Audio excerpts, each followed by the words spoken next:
Welcome to the beginning of the podcast. Chad, you're home. I'm home. Happy to be home. It was a Are you actually long happy Monday to be night. home?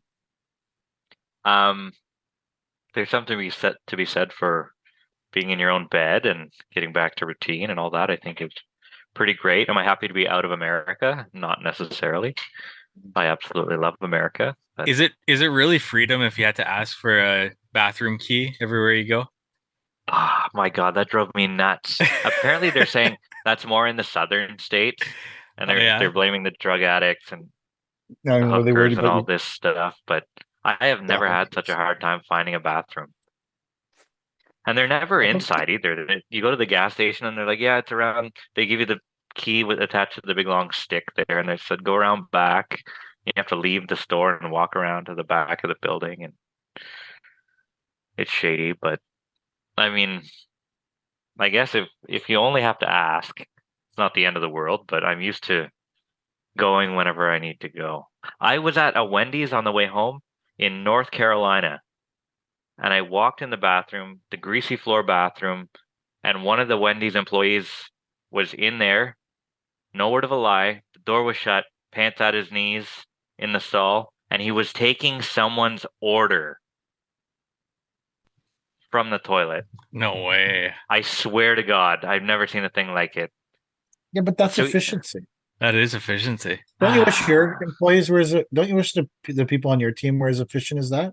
taking a shit and calling it a material order? Yeah. Yeah, This yeah. person that person loves Wendy's. Like they're trying to drive the profit forward at that Wendy's. At the greasy I mean, North Carolina Wendy's. how hard would it be to find someone that takes their job that seriously in 2024? That they're like, I don't do bathroom breaks. I keep the drive-through rolling. They keep the drive-through rolling. Yeah, I I don't do suppose that's a bathroom. I great way don't to do look at it. bathroom breaks. I just don't. That's somebody that wants to move up the company. As long as they So, wash their hands when they leave the bathroom. Yeah. yeah, I'm not. I left the bathroom before him, so I'm not sure if he Or if did. someone was cooking their food, like someone was cooking the food or washing the lettuce in the bathroom, I'd be concerned. Like there is a level where you say, I don't know if that's good. But if you're so dedicated that you're trying to keep the drive-through going, you got to keep those drive-through times down, man. They get Yeah, sent right back to head office. yeah, I suppose, eh? Maybe I'm looking at it all wrong. Maybe he's the champion in this scenario. I'm not saying I'm right. I'm just looking at it from a different perspective. I will say everybody in America is super nice. Like any customer service people are super nice there. Like any of the fast food restaurants that we went to or whatever on our way down there, way nicer than up here. I swear the McDonald's up here, like they're on their phone as they're taking your money and stuff like that. I've had conversations with my wife about it. Like it's ridiculous how rude the people are up here working at McDonald's and shit. Like, You actually find that in more communist countries, or at least when communism was more rampant, the customer service goes down because they get paid the same either way.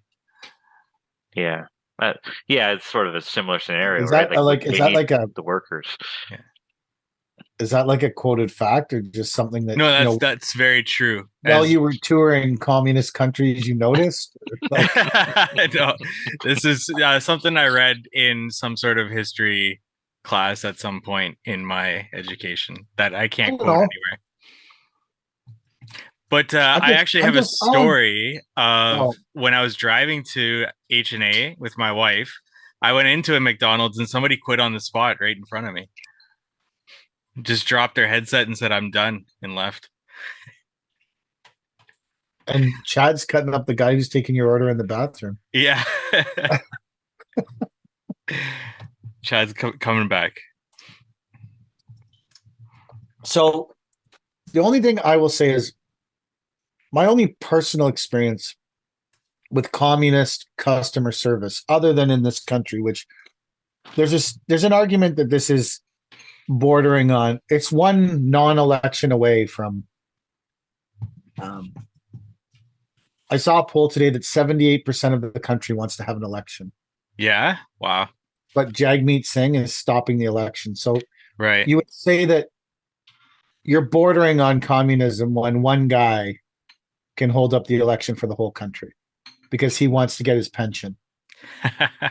He's not, there will not be the day that he qualifies for that lifetime pension. That's the day he's calling an election.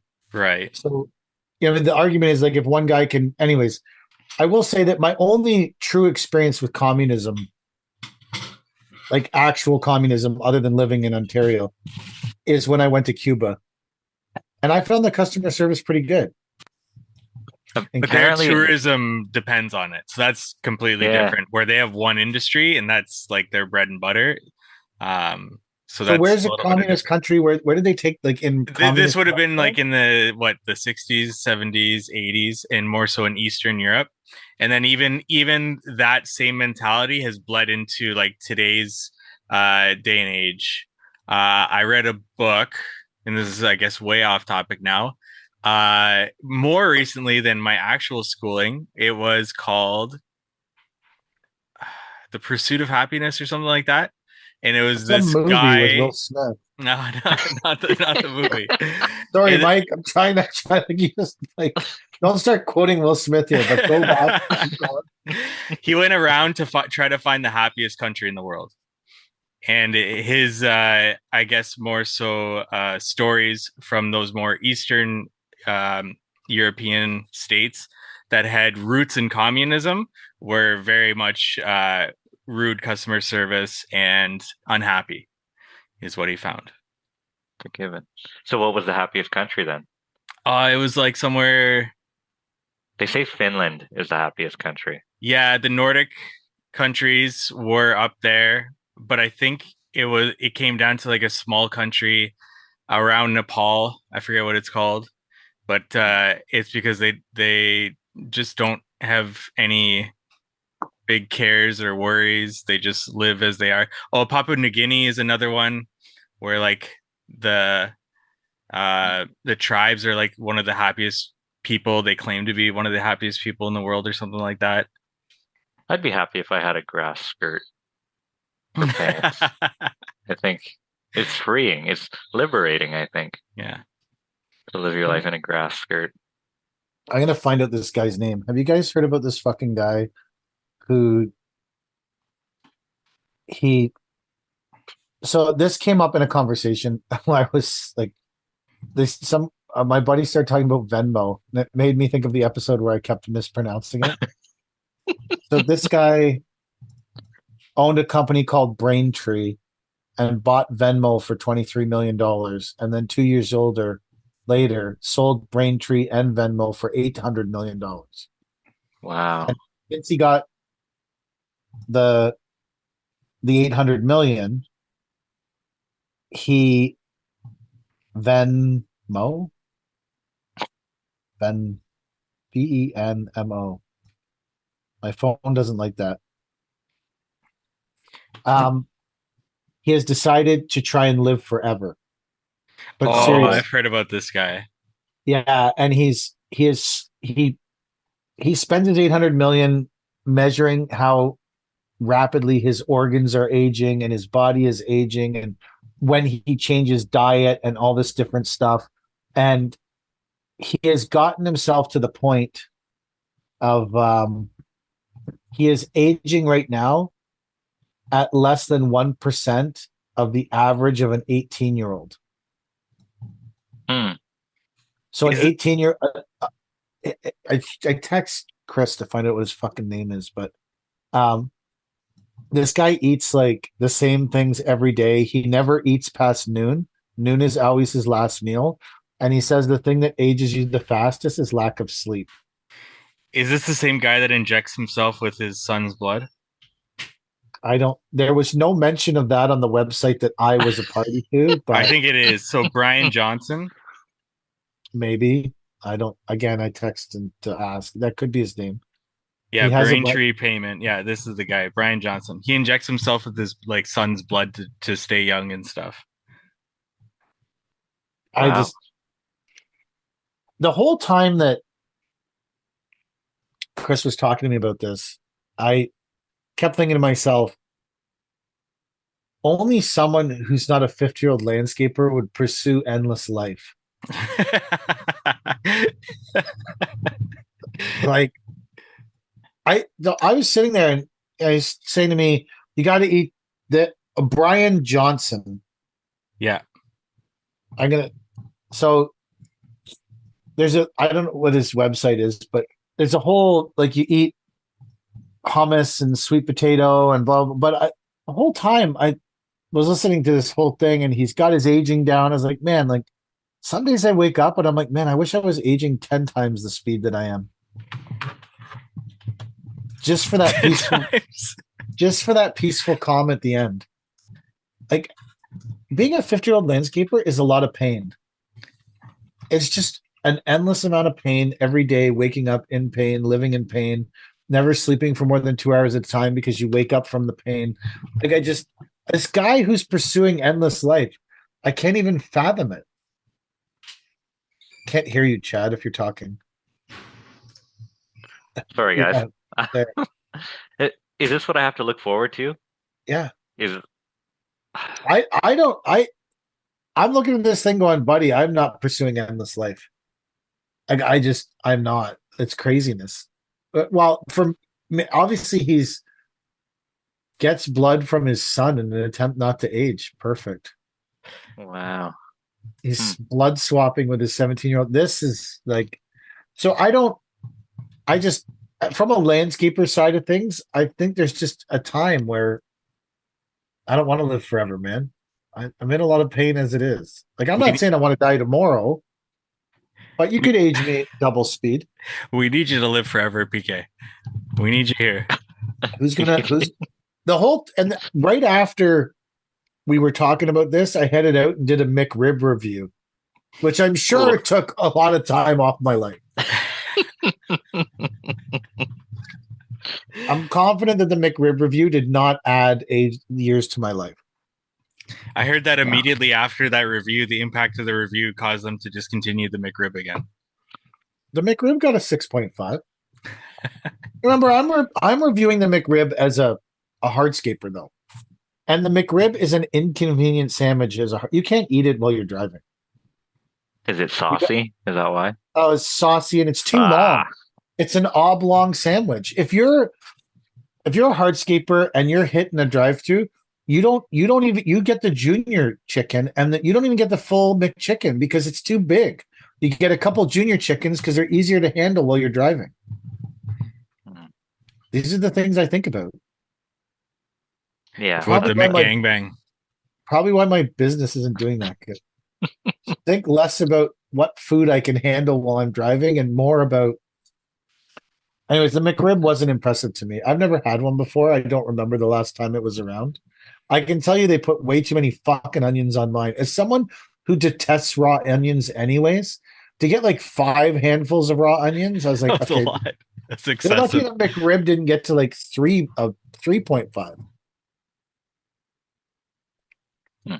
So, what was your least favorite part of your trip to America? The cruise. Yeah. I have 2 cups going on, Chad. Yeah, I was gonna say. I'm like, first the cup was yellow, and then the cup was red. Are you interested? Why? Yeah, let's go. Let's dive. Let's dive into it. The strange eating. So I have this red season. So I have this red cup, and it's my nephew JR got these red cups for us. I think they're supposed to be for wine, but Fun fact, I got 2 of those cups whenever I bought my KX040. They say Kubota on them. So when I first got them, they're small. For people listening, it's an 8-ounce cup, and I was like, what am I going to do with this? But this is the perfect size for a. I'm going to say that like this is a beef bovril. You take a scoop of the beef broth, and you put it in, and then this is what I'm drinking right now out of this, a hot beef broth that you make from powder. They used to be called bovrils or something. You can get a chicken one. Okay. Chicken. It's kind of like a cup Bouillon? of soup. Bouillon. There you go. Bouillon cube. Yeah, exactly. Yeah. William. Bravo. Bob, bro. Do not come here for a Paper King English lesson. Someone Yes, it is. Venmoed you the money for. Venmo be the Venmo would never be the money. Oh my god. Yeah. I'm not great at pronunciation, man. I'm okay with that. So I'm drinking this because I like the beef broth in the evening instead of a coffee. It's nice to have a hot drink. All this is full of salt, so you're just jacking your salt rate. You're not putting any caffeine in your body. And then I have the water because I always like to follow it up with water to wash down the salty flavors. So that's why I'm going with the double cup. I often have 2 or 3 cups on this podcast. They're usually all full of water. Today, I like this little mug, this little Yeti mug, this little it's supposed to be for wine or something. Right. Yeah. But I like it so much that I find reasons to drink things out of it. It appeals to me to carry it around. It's got such a great shape. It's ergonomically correct to my arthritis filled hand. So I find excuses to drink out of it, but you can't drink water out of it unless you have like a jug because it's 8 ounces of water. You pound that back in 10 seconds. What kind of water did they have on the table at Permacon today, Mike? They had a fridge that I think you could go into. I went into it, and you could pull out a water. You could pull out a bunch of kind of water. Oh, it was a water I've never heard before, like Essa or something like that. I'm gonna point out when I worked at Conperm and we had the events, there was Fiji water on the tables. Ooh, that's right. I remember that. Just pointing that out. Yeah. So this is what happens when I leave. Water goes down fucking hill. We'll see what's on the tables tomorrow. I did not make it today because I was helping some people clean up a job site, and the trucks were hauling gravel to another place. So it was a productive day. The last 2 days we've been very productive. There's a couple of people that came up to me and asked, or were avid listeners of the Not Our Finest Hour podcast. Really? Yeah. Why did they recognize you? Yeah, I don't know. I'm just giving you. Did you sign any autographs? I literally had a sign above me saying I'm part of the Not Our Finest Hour podcast. I'm only saying that because you don't really put your face on Instagram ever. Yeah, that's very true. But on your YouTube channel, you're on there a lot. Yeah, that's true. What's that all about? You don't like the Instagram? No, I've just never been one to kind of put my face out there anyways. Like when I started How to Hardscape, I didn't want it to be about me anyways. But it's okay on YouTube. But YouTube, it can't be really faceless, right? It has to grow on the back of something. I agree with you. So that's the reasoning behind that, I guess. I think you're appealing on camera. I've watched your videos. Like I'm not saying I'm in love with you or something. I'm just saying that your videos are good on there. It's out of my comfort zone. I'll say that. I'm not one to want to talk to a camera in public or anything. I hate doing it. Yeah. It bothers me to no end. Mm-hmm. I always feel like I could have said something better or done something better. That's why one thing I like about doing the food reviews is you got one fucking shot. It's true. Like once you start eating the McRib, you can't reshoot that video. They're all one take. Like you got one fucking take on that shit. Yeah. Unless you bought 6 McRibs, but at $7.50 a sandwich, I don't have that kind of cash. Holy cow. Yeah, that's expensive. That's why I got a low rating too, because what hardscaper can afford well, the thing about it is, and I pointed out in the video, is that as soon as you venture into a sandwich at a fast food restaurant that's not on a standardized bun, it's going to get expensive. Like that bun, they're bringing that bun in solely for the McRib. It's the same with the Big Mac. When they bring in the Big Mac bun, it's solely for the Big Mac. Right. But you start looking at a junior chicken bun, it can do a junior chicken, it can do a McDouble, it can do a whatever, like a cheeseburger, a hamburger. Like that bun is a multi-purpose bun, so those sandwiches are cheaper. It's all about the bun, the shape of the bun. Chad's looking at me like this guy has way too much fucking time on his hands. No, I'm not gonna even go there. I feel like in the winter we dive way too deep into my problematic personality. It's good. What's the Paver King and Landscape Daddy YouTube channel is going to look like this year? Do you Unless have a I can YouTube channel, Chad? Unless I can get AI to run it for me, there will not be a Landscape Daddy. But just do whatever you're doing with Instagram and just transfer that into a YouTube video. Yeah, but that's not taking me all that far. You know, like my Instagram is exploding or anything like that. For the most part, I'm stagnant. So might as well do YouTube. Yeah, if I need another thing to just coast and not take off, I might as well do YouTube. Chad's looking for another social media to half-ass. Yeah, that would be it. Maybe I should like last year I half-assed TikTok, so maybe I should shift to half-assing YouTube this year. Yeah, I can't even get. I mean, to be real about it, I kind of half-ass everything. I'm half-assing Instagram too. Like it's not like Paisley had a soccer event at a high-end Indian restaurant on Sunday. And so I was sitting at the table with all the parents, and one of them, I guess I had some kind of @Paver King, and someone looked up the account on their phone when we were sitting at the table. And I was like, oh, great. Yeah. Just to make conversation or what? Probably, I don't know. And so first he said, hey, there's like 20,000 people following this account. And I said, yeah, no, I know it's mine. And he was like, wow, that's crazy. I said, yeah, I find it to be unbelievable too every day when I wake up. And then he said, what do you do on here? And I said, I don't know, man. Whatever occurs to me that day. He's like, is it about landscaping? I was like, no, not really. And so the first video he chose to watch was the video of me reviewing your pizza that I never ate. He said, you're reviewing food you didn't even eat. I'm like, well, I know, but it's that's hilarious.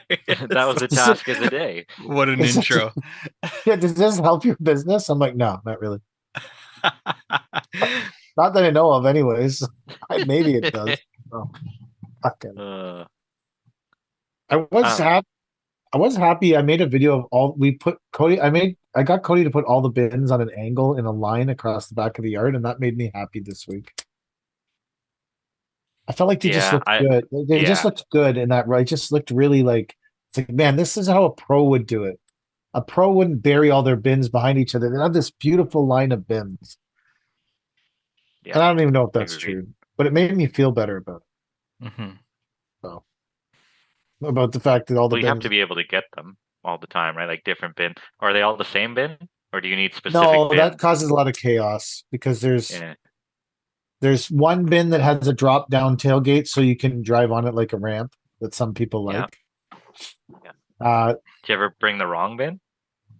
Oh yes. Yeah, the wrong bin. Yeah. Not anymore. We're pretty fucking careful. You dialed it in.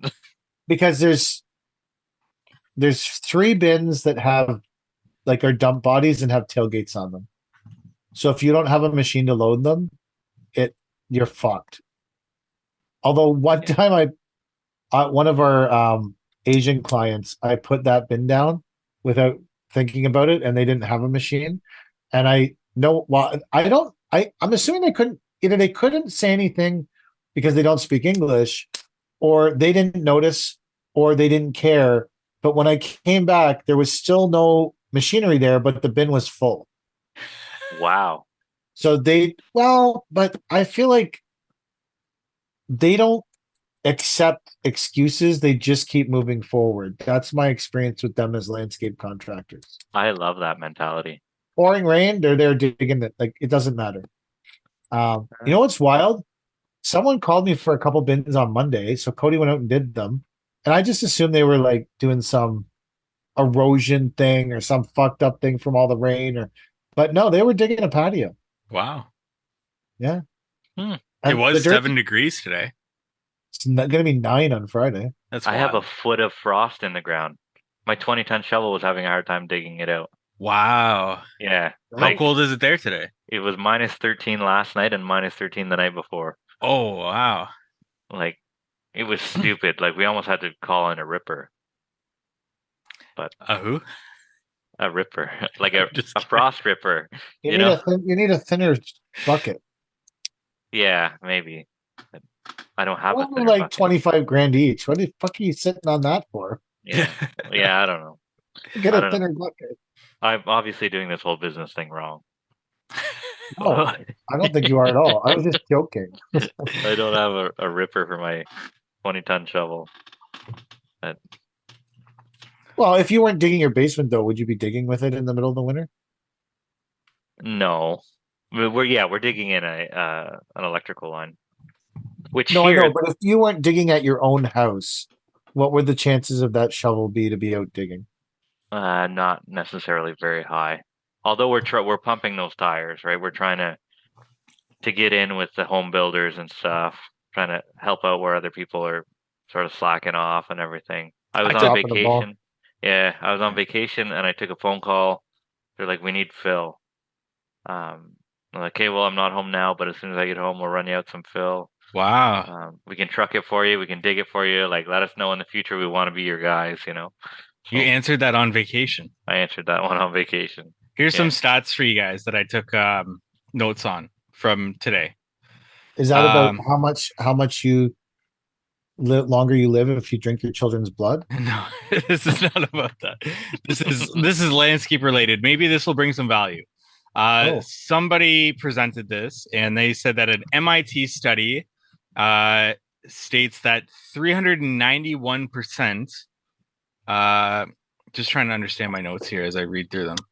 There's a higher conversion rate of leads in the first minute if you contact them back at 391% higher. So if you contact your lead back in the first minute, you have 391% more of a chance to close them. You have 78% from whoever responds first. I feel like we're talking about a child abduction. Like every minute that goes by is less likely we'll find the child. Oh, 78% of the jobs go to whoever responds first, and 80% leads are gone after the first 5 minutes if you don't respond. So it's a good thing that I answered the phone today when So it's a someone called me good for thing a you job. answered the phone. Exactly. I'm gonna try to do that this year. I'm going to I'm try to and do take that the as phone well. calls. Like I'm gonna try and be on the horn. I remember answering the phone before while I was running the saw. Terrible idea. And she's like, "Oh, there's something wrong with my patio." I'm like, "Hey, I'll come at this time." And then I turned off the saw, and a couple minutes went by, and I'm like, I don't remember anything about what that lady said. I better call her back I'm like, "What time did I tell you I'd meet you at?" She's like, "You weren't listening." I'm like, "The saw was running." Like that was poor business Not really. relationship skills. No, Well, poor would have been what I would have done in that moment and been like, ah, fuck it. yeah. I would have never called that woman back. I'm just being Yeah. honest about myself. Yeah. If people call me during the day while I'm doing something, I say to them, the chances of me remembering this conversation or ever calling you back are zero unless you send me an email. Hmm. If you send me an email and I can read it, I will respond to it and I will respond back. But me calling you back, just knowing myself, it's never fucking happened. Hmm. Maybe that's why I don't get that many jobs because that's not dealing with the lead in an efficient manner.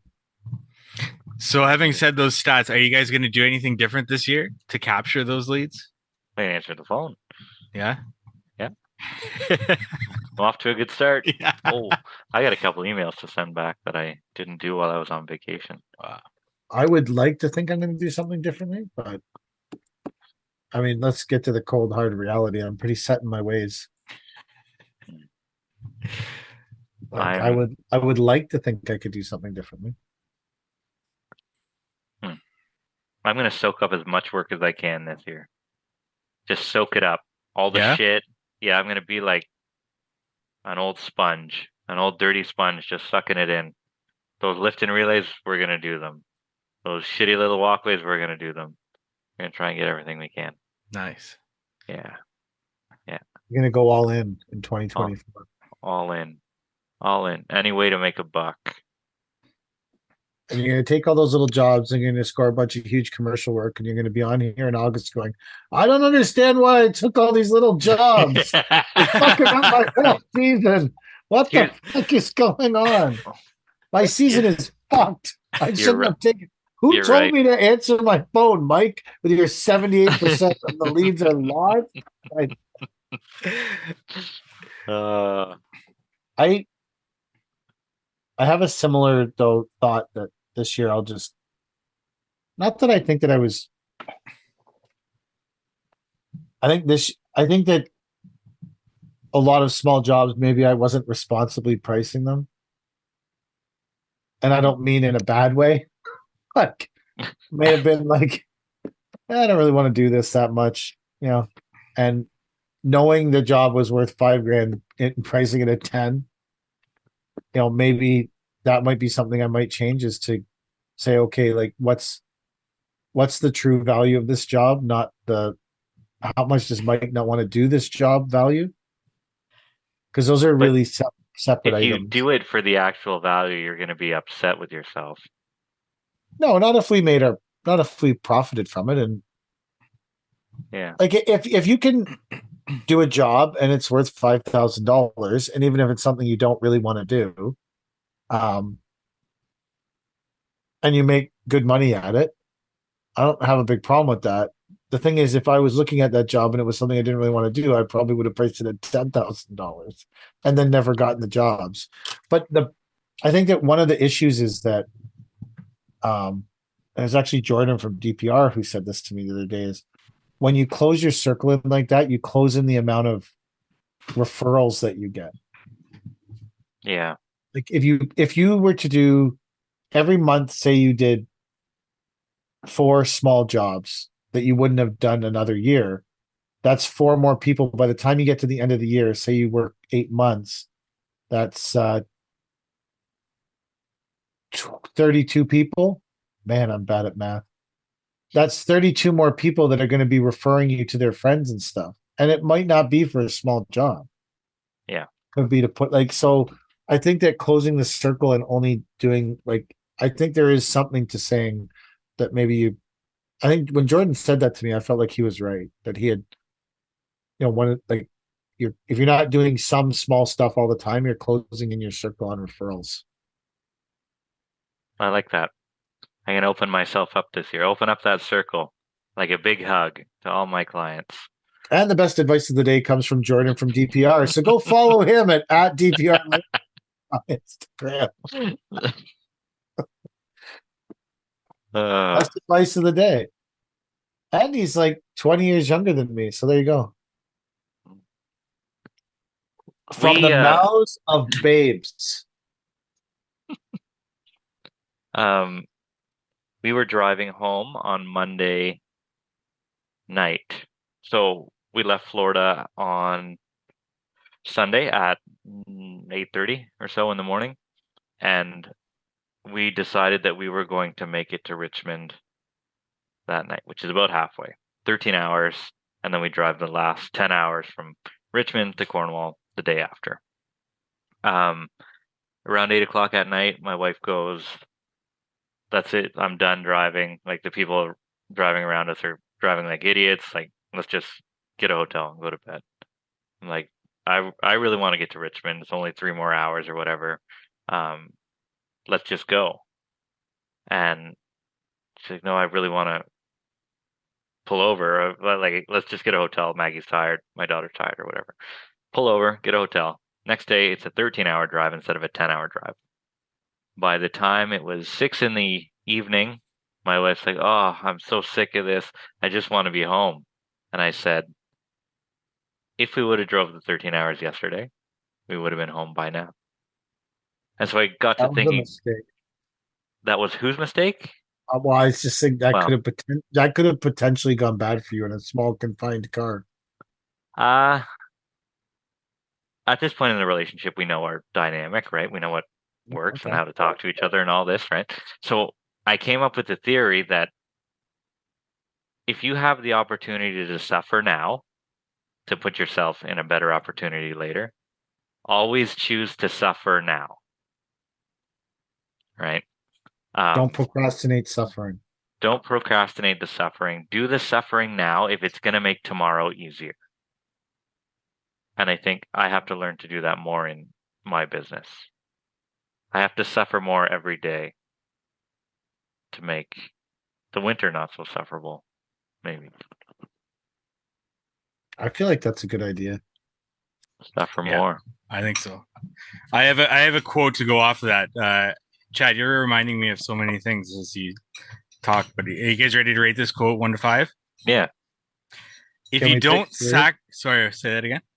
Can we pick 3? You can't pick 3. Fuck, motherfucker. All right, let's go. Everyone knows the rules here.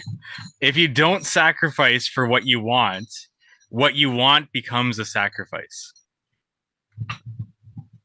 I need some time to chew on it. So I've had this quote open up in a tab on my laptop for weeks now, and I've been waiting for a good time to bring this up. Now I can finally close this tab. It's been sitting here forever. So say it again before you close it.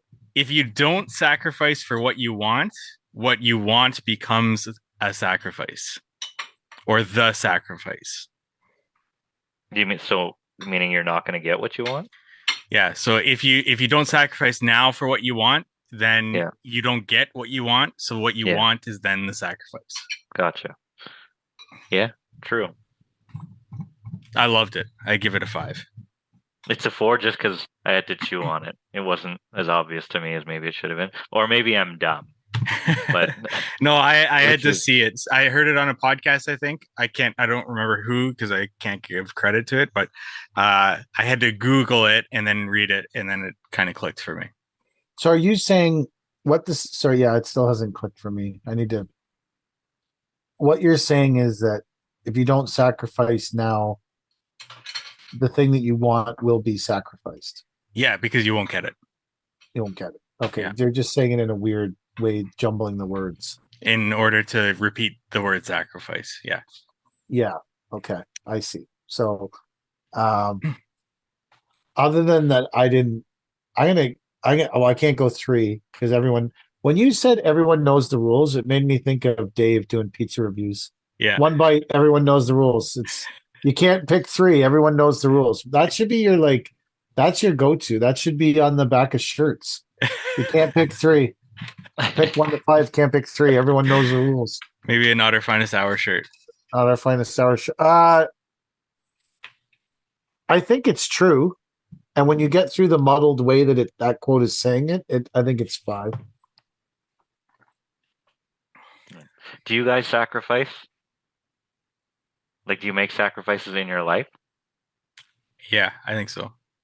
For your future? Yeah. And what are they? Like, obviously, I save money. I put money aside. Is that a sacrifice, or is it? Because so many people just spend everything. That it is according to Grant Cardone, or if you want to attend a university, well, a fake university. I think I have before. When I split up with P's mom, I could have kept the company I had running. And I mean, that started with nothing. That started with handwritten fucking things in the grocery store on a cork board with my number on it saying fix and repair interlock. That thing started with nothing. We didn't even have a fucking pickup truck when we started that. We had nothing. That started with nothing. Wow. And we had 2 crews and a good thing going when that happened in my life. But I truly thought that owning the company would not be good for my daughter because it took up too much of my time. So I walked away. And I basically gave up thousands of hours to get to where I was. And we did it through 2007 when there was no fucking money on the plant. 2007, 2008, there was no fucking money. We grounded out every day, like just, but I honestly believe that at that stage of my life when I was, the future was uncertain with Paisley's mom, and it was uncertain as to where I'd even be living. Adding the pressure of owning a company, as much as I had in it, adding the pressure of what I had as a company, it it slaughtered me in half to walk away after so much time and so much effort went into it. But it was what was better for P. And I, to this day, I still think it was the best decision I ever made for her. And from that, at that moment, I was like, no matter what I do the rest of my life, and it will be about her, and it will be about her having a good life. And then I made that my guiding principle moving forward. So I've turned down tons of opportunities. Well, like I'm supposed to. So right now, I'm supposed to be at the LO Green thing next week, and it's that's a fair chance to maybe rebuild my speaker business that was growing before COVID. It was legitimately, I was growing that business as much as we pick on it and make fun of it. Before COVID, I was getting pretty regular requests. But Paisley has a soccer game that day, so I can tell you I won't be in fucking Ottawa. Oh man. And it just popped up, like it just literally popped up, like they just fucking decided. But she's got to be the most important thing. Can't be. And for me, that's, I guess that's a business wise, to grow the business. I'm sure there's shit I've done that fucking. When we first started this business, I started it with like the brown pickup truck we still have. I worked every day. I worked like any time that I wasn't at soccer, I was working. I'm sure that greatly affected my personal relationship with Kelly.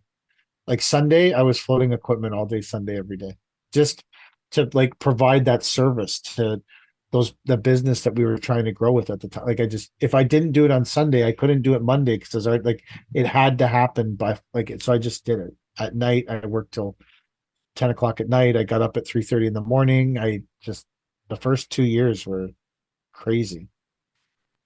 But I guess but I don't know. But that's what you're talking about.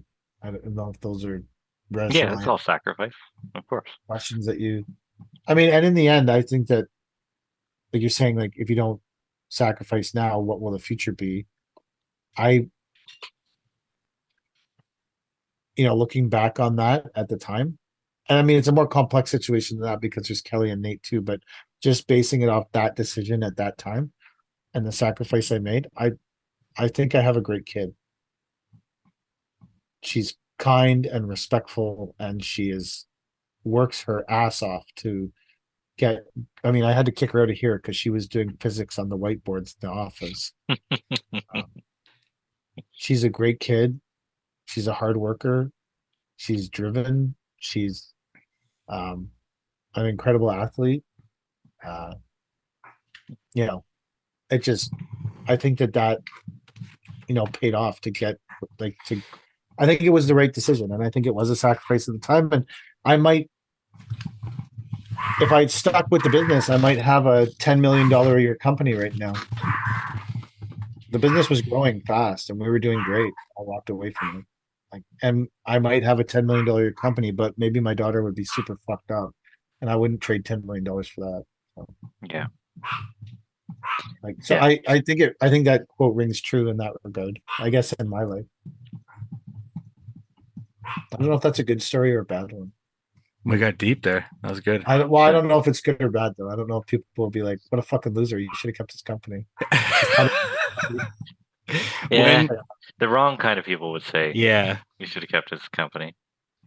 When you're, sorry, go ahead, Chad. Maybe from a young person's mentality, they would have said, "Keep the company." As you grow older, and especially as you have children, you sort of see the. I didn't think I could do it all, because even right now, when we started the company again, I was still worried about that. But Kelly's here. We have a really good relationship. It's a really stable relationship, and she helps out with a lot of things that I running the company and stuff. She helps me out with a lot of things that help take some of the load off me. But at at that time it was just me doing it alone.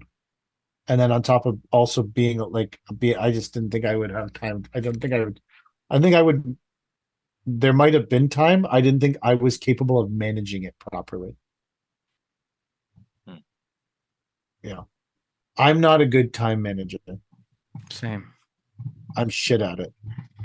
And it doesn't matter what I write in a book or how I block my time or pretend there's 3 days or 21 days in a week or whatever this fucking bullshit is. It doesn't, I am not good. I'm just not good at managing time. I get easily distracted. I,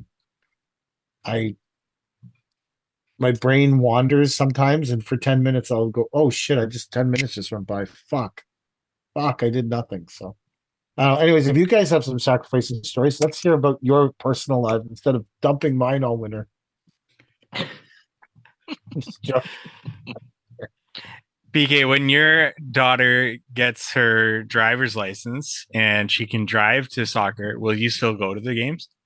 Absolutely. Yeah. In her whole life, I've only missed one game. Wow. And I don't think that would have happened if I had on my own. She played one game when I was in Cuba that I wasn't at. Wow. I bet you could count on I bet in her whole life, I haven't missed 20 practices. Wow. I go to everything.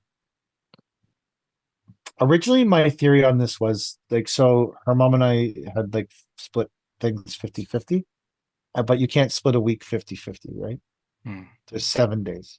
So it doesn't matter. And if you want to have a standardized routine for a small child, you can't do like 4 days, 1 week, 3 days. It doesn't, you want to build like a standard routine. Like this is Monday, Tuesday, Wednesday. This is what we're doing. This is how it goes. Repeat every week so that you can't, in a 7 day week, you can't do that. So I did the math and, that's 52 days a year that I miss out of her life, right? That I have no part in. So if you extrapolate that to 365 days, it's 2, 6, I think it was in about 7.5 years, I would have lost a whole year of her life, right?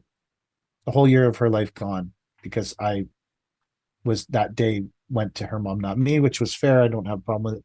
So at that time, I thought, okay, if I take her to soccer and I go to every single thing she does at soccer and I make sure I'm there every single time there's soccer, I will gain back some of my year I'm going to lose. And that's why that was part of it was just, and I think it's one of the best parts of our relationship now, driving back and forth from soccer, and I wouldn't trade it for the world. If we went to she went to a Western ID camp last Friday, and we're standing in the stands and watching her play on the field at Western, and it was like they're playing 4 games to standing on the field and watching her play. I was like, if she never made it past this, I'm so fucking proud of her. To like, I never made it that far with anything in my life that a university would be looking at you to potentially play on their soccer team. To play at that level, even to get to the field is like a fucking miracle for how many people start playing soccer as a kid. To get that far is Yeah. like to me, it's just mind-boggling that. And she's holding her own against. Her team played York University 2 weeks ago, and they lost 3-0, but they held their own against women. Wow. They're women, and they're 16-year-old girls playing women. Like, so, anyways, that's to me. I think that all the sacrifices I made and all the maybe opportunities I lost, was worth it. I wouldn't trade it for anything. So that would be my advice to people, I guess. Go to every game. If I had to give a piece of life advice that has nothing to do with landscaping, and don't get the McRib. Stick to the junior chicken. What have you sacrificed, Mike? Me, I think it just comes to how much I work. Whatever I would sacrifice on the other end, but I hope to make up for it in the future, I guess, when hopefully all this work kind of pays off at some point. Yeah, I guess that would be my sacrifice. because I don't Do turn you, it off. Like I work constantly, like 7 days a week, essentially, for the past, oh, I don't know, 4 years at least. Wow. And Takes a then, special kind of woman to put up with that. yeah, exactly right. That's I was in a relationship before I met my wife where that didn't fly, and I was completely miserable because of it. Mm, Because I love to work too, right? But yeah, um, and I understand there's some sacrifice to be made and all this stuff, but it was like no weekend work, no after hours work, no anything. And I'm like, this is not going to work. Like this is not what landscapers need to do. Like yeah. 40-hour weeks are not enough. But anyway, Yeah. And then, um, like, I'm not saying I don't enjoy it. Like, I love what I do and what I'm working on. It's just, yeah, everything that I do kind of goes back into the business, and then everything that I'm working on is just work constantly. do you feel like after 4 years, you're starting to see some of that come to fruition? No, because then I start something new, like the software. Yeah. So any money that like comes to fruition just goes back into the software, and then my time goes into the I, software, and then I've got like so many more things that I want to build on top of it, right? Um, I wasn't actually referring to that in a financial sense, I think I was more referring to it in a like self-satisfaction sense. oh, self satisfaction Like is there. seeing some of that stuff come to fruition. Like I wasn't my brain never goes to money. Yeah. It's it's the last thing my brain goes to. I don't it's not like I don't want to be broke, but I don't it's not when I was saying that, I was thinking like after 4 years you can see how things are developing and have some kind of self-satisfaction from it. Well, I think for me, maybe I'm just a simple person. I am not everything that and maybe it comes back to the businesses that I start. They are self-satisfying no matter like what they do, what kind of money they bring in.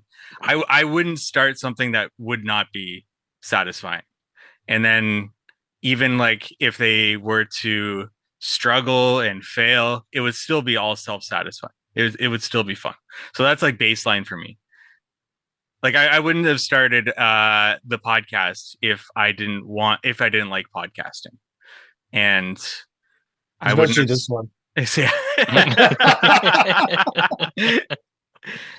and like the YouTube channel and the website and the software now and all this stuff. Yeah, it's all that's like baseline. It's got it. I know that it has to satisfy me. I have to be happy with what I'm doing. Otherwise, I know that in the future at some point I'll just stop doing it. That's what I've figured out about myself many years ago. So everything has to be for me first. And that's why I kind of talk about like that altruism type of stuff and all that, because I believe that's with everybody. It's got to serve you first. Otherwise, at some point, you'll just stop doing it. I agree. yeah. I don't think I could own a business that I didn't enjoy. Like you know what, you see those ads for like the franchise expo. Yeah. I feel like a lot of people at the franchise expo, they don't love making submarine sandwiches. They just want to derive an income from it. I think that I would struggle with that business, um, because I didn't want to get up every day and do it. I was doing it purely to support, to meet my financial goals, I guess would be why you would do it, right? Um, I think for me as a person, I would struggle with that kind of business where it wasn't something that I love doing. And I think that whenever I see those franchise shows, I'm like, there's a whole bunch of people that are about to buy into businesses of things they don't love doing, Hmm. you know. Um, but I agree. I think I wouldn't be good at doing things that I didn't like doing. You know. Well, I mean, just from our business, like I don't enjoy residential landscaping. Really? I don't. I think I did it one time. Really, really like it. I Yeah, don't particularly enjoy it anymore. I don't. same. Yeah. It serves a purpose. It's good for cash flow. It's good. Uh, I like going to meet Nancy Green at residential consultations, but past that, I don't think I would search for residential landscaping anymore because I like doing projects with Nancy, and we've been doing them together for. We figured it out this week. We've been doing them together for 15 years now. Hmm. Um, so for me, I think that that's sort of something but you can tell in our business that that's not the part of our business that I enjoy because it's the part that's fallen off the fastest. Well, it's true because I don't love it. I don't love it. I don't, and there's no reason why. It's not people. We haven't had like a bunch of terrible customers, or I just, I think I just like things on a bigger scale. Maybe I don't know. I like a lot of moving parts or whatever. I'm not sure, but even like just looking at our business as it stands, like it started off, it was all residential, and now it's almost like we might do 5% residential next year, 10% Wow. maybe. Hmm. We ran a whole residential crew up till the middle of last year, but it's a lot of work, and it's a lot of work that I don't love. So I think I just procrastinated off. Maybe I don't know. Hmm. Well, you're not doing tons of it anymore. Well, Chad's pursuing everything this year, so Everything. Take it all. I Chad, need yeah. what did my you Renaissance sacrifice, year. Chad? That's the thing. I'm thinking about all this stuff that I should be not necessarily should be sacrificing, but I'm not. I can't pinpoint anything that I am sacrificing. Like I'm But still going on trips. I'm yeah. building a house. Like, am I seeing the fruits of my sacrifice in the past, or is it not time to reap those benefits yet? Should I still be sacrificing more? I don't know. I'm having an existential crisis After hearing now us talk about as I think about sacrificing. it now. Like, because I can't think of what I'm sacrificing much, right? Like we try and put money away for the future and all this stuff, but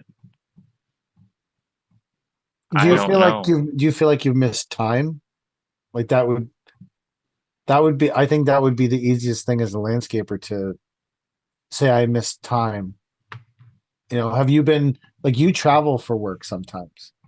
Have you been traveling and missed something that maybe you would have wanted to be at? At home, not necessarily. No, we have a pretty nice, stable home life. Um, No, I'm talking about like it a swimming, like you were away and swimming lessons were on Tuesday and you couldn't go. no, I'm it's not not. saying that happened. I'm just using it as a like, Yeah, no, because I think that's we've got well-established roles for our family and what everybody does, and the types of personalities in our family are probably a lot very different from yours, right? Like, oh how for the sure. dynamic works I in think your we know family. that from yeah. Yeah. And I think I know how things are with my daughter, even at 5. Like, she's me in a tiny body where she doesn't get overly enthusiastic about stuff, and she likes her alone time and stuff like that. There's not doesn't need to be around someone all the time necessarily. And or maybe I'm wrong and I'm fucking up as a dad, but I think I've got a pretty good handle on it. No, our dynamic here allows me to be not like I'm gone all the time, but like not home right at 5 o'clock and everything. But the time we do spend together is special. But I don't think time wise I'm missing out on anything unique, really. So I don't know if am I not sacrificing enough work for home time? I don't know. I think it's a good balance right now. I Do you, think. do you think that if you were to take your business to the next level, whatever that is, you'd have to sacrifice to be able to get there? Um, Do you think that Chad, like, and I'm just pointing this out because it's something you've talked about in earlier episodes, Chad. Do you think that your sacrifice is the fact that you're not in the field as much as you want to be anymore and you're now working in the office? Because I feel like you have made that reference a few times about how I don't get to be out in the field as much and now I'm in the office more and I have to do this and I have to do that. And do you think that your sacrifice to get the business where it is your own personal time doing the thing that you want to do more? I think I've come to terms with the fact that my role as a business owner has changed from being on the tools to in the office or in the truck and delegating. And I'm growing into that role and sort of liking it more. Um, and I think that's just simply due to the fact that I show up on these commercial sites and none of the foremen are doing, or none of the top guys are doing the actual work, right? They're delegating tasks and everything, but their finger is more important pointing than it is laying a brick or holding a shovel or something like that, right? So I think I just needed the time to be massaged into my new role so that I can now accept it. So I guess that's not really a sacrifice now if I'm learning to accept it and sort of I think like it learning to a little accept, bit. I think if you refer to something as learning to accept it, it was a sacrifice at one point. Eh, a younger me would have said it's a sacrifice. As I get older and it's harder to get in and out of the truck or up and down, like on the screed board or something like that, it's maybe a blessing, you know. Not that I still don't like to do it every once in a while, like go throw down, lay brick, help out. I can still do all that stuff, right? But um, I, so maybe what used to be a sacrifice before isn't a sacrifice anymore. I had an experience with just what you were talking about today. So Cody was off today, uh, and there was some bin truck work to do, and one of it was like floating a piece of equipment. So I floated this piece of equipment. I'm putting the bin down, and the person comes out where the shopper is floating it and says, "Why is that piece of equipment here?" And I'm like, "I don't listen, bro. Like I'm pretty low on the chain. Like, where I was told to bring it. Like I don't know Yeah. I don't inquire as to the why. I don't give it like I don't and the guy started like, well, who are you? And like he's all over me. Not in a like super bad way, but just like all over me. And the whole time I'm like, well, I'm Mike. And he's like, oh. But clearly he didn't correlate the guy driving the truck as the guy that owned the truck. Just by the way he was, I was like, thinking to myself, yeah, this guy doesn't correlate those two things to get like, but for me, I would do it every day just because that's what I do. I Yeah. go out and I do whatever needs, What needs to be done? That's a business but like owner. what you were Yeah. saying about when you get the, when the company gets to a certain size and you're doing project, like people start to not think that the owner or one of the owners would be there working with the guys. I may have told you guys this story probably a year and a half ago, whenever we started the podcast. I remember being on a brick site at a school, and one of the estimators, who's also a project manager for one of our GCs, was there, and he was a new Canadian. He'd only been with that company a couple of months or whatever, and I was laying a walkway for this school, and I had never met this guy before. And he comes up to me, he says, "Who are you?" Um, but I'm Chad, I'm the owner. It's like, oh, I'm Ala, whatever. He was a new estimator, whatever. Uh, he goes, I'm the one who got pricing from you. I said, yeah, yeah, I know all this stuff. He goes, what are you doing? I said, I'm laying this paper walkway. He's like, don't you have workers for that?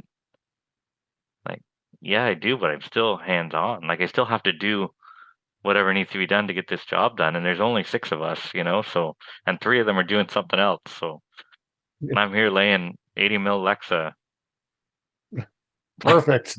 all by myself on the pallet. He couldn't fathom it. I'm just like, this is what we do as business owners. I think in other cultures, it's kind of like a lower status, right? To be doing physical labor. Yeah. And I completely don't care about that. Like, to me in life, if you're working, that's good enough for me. I don't care what you're doing as long as you're working. To me, um, I've resigned myself to the fact that uh, I'm not going to follow status cues or whatever from different cultures about what's fucking the greatest way to live or all this shit. Like, to me, as long as you're working, that's that's it for me. I agree. I'm happy there. Mind you, the other way, and we talked about this too, is that if you're not working, I think you're the scum of the earth. so, so it's one or the other for me. But and not necessarily like working on the job. Like, say you have a stay-at-home parent role, or that's just as important to me, right? That's a whole other thing. But if you're sedentary and you're just playing video games all day, or just milking the system and all that, that's, to me, is no good.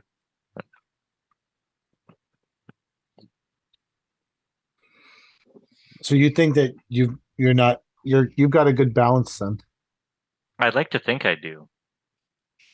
Or maybe I'm doing something wrong and this is all gonna explode in a fiery mess in the coming years. So I've regularly spoken to you for a year and a half now. You've never come off as a sad guy. I'm not a I sad have. person. We've seen a couple of those episodes. Yeah. I was a morbidly sad person, but you never won. I feel like you have a good. I am not a sad person by any means. I can probably count the times I've cried on one hand. Other than being a kid, obviously, scrape your knee or whatever, but No, that like, counts, man. How many that counts? Well, maybe I'll need two hands then, but Had a rough childhood of skateboarding. no.